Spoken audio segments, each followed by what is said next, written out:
باشە مامۆستا چی وای کرد هەنگاو هەڵبنێی بۆ سیاسەت ئەمن هەر بیدایەتی کە بە دەرکەتم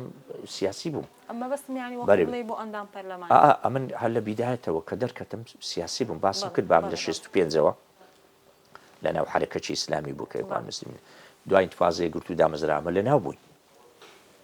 ئەمن لە ڕێخستنەکان بووم ئەمن لە دامەزرێنەری حیزبم لە دامەزرێنەری ئیعلامی یەگرتووم بابم هەروە لەبەر ئەوە سیاسی بووین وەکو سیاسێک ئیشمان کرد بەڵام هاتی نەزانی بە ئیعلامیەکەی دوایش کە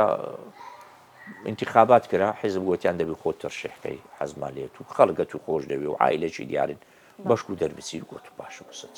زۆر باشە تەرشیحکە دەرچوو الحەمدولله مەری زۆر سپاس مامۆستا لە ژیانی ڕۆژانەی خۆتدا دەمێ بزانم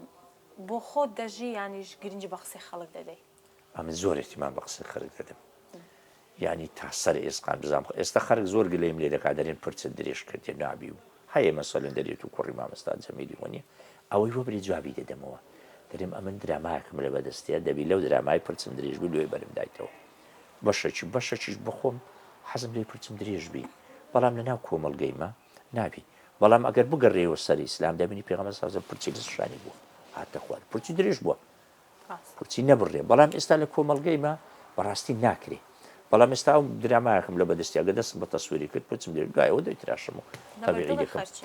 قسەی خەڵکی زۆرە دەگەم لەسەرم تازە هەیە نایناسم دەچم خەڵکەی نەخۆشە نایناسم یەک دەری فلان نەخۆشە باچین دەری باچین